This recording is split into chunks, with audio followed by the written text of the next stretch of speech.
kadang kalau lu bertemu orang yang sudah merasa besar di kolam kecil, kasihan di orang itu sebetulnya. Dan kalau lu main sama dia, lu juga kasihan. Mendingan lu jadi semut tapi di kolam besar. Lu tahu lu harus berkembang ke arah mana. Oke, kebayang gua. Gitu. Ini gua udah mau nanya lagi, gua mau dalamin yang tadi sebenarnya.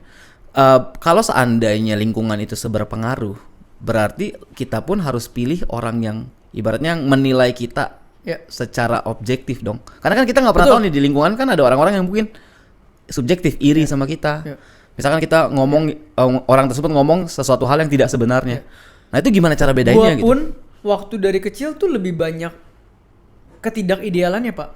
Nah itu gimana cara kayak lu kayak orang tua memilah? gak lengkap, terus menengah bawah, diputusin karena jenjang sosial. Biarpun gue tahu gue jago public speaking, tapi jadi apa? Iya betul. Gue nggak punya koneksi, gue nggak punya backup, gue nggak tahu mau pakai bakat gue ini di mana. Presentasi agama nggak bisa bawain gue duit. Nah itu betul. Akhirnya gue ngapain? Kan 6 tahun yang lalu kita bareng. Gue nyari apa? Komunitas personal branding, gue ikut conference eventnya. Komunitas bisnis, gue ikut conference eventnya. Komunitas saham, gue ikut conference event. Gue cari terus semua komunitas tempat belajar yang berkaitan dengan perkembangan karir sebagai seorang entrepreneur. I see. Dari sana tervalidasi terus tuh. Oh, public speaking gue kepake lo sekarang buat konten. Kepake lo buat jadi speaker. Kepake lo buat podcast. Kepake lo buat negosiasi sama pihak lain. Kepake lo buat dealing. Itu kan butuh waktu. Betul. Kapan lo tahu akhirnya ini potensinya gue? Sambil jalan. Oke. Sambil jalan.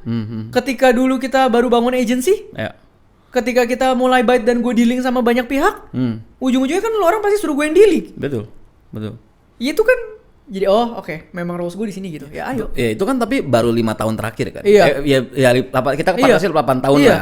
Paling lama 8 tahun terakhir. Berarti lu pun baru 8 tahun terakhir ini Iyalah progresif.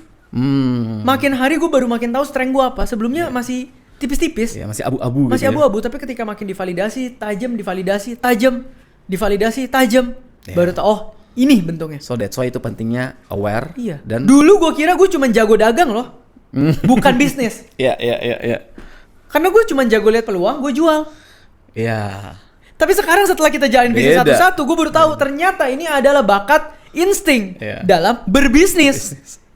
Dulu gue kira itu insting berdagang loh. Karena level gue baru berdagang. Kalian juga gitu. Sekarang kalian, kok gue cuma ini? Enggak. Lu belum tahu begitu lo explore ternyata itu tuh apa. Lu baru lihat ujungnya, ternyata begitu digali emas, Pak. I see. Berarti potensi memang progresif dong. Progresif dan harus digali. Digali terus. Sama orang yang tepat dan alat yang tepat dan dijual di tempat yang tepat.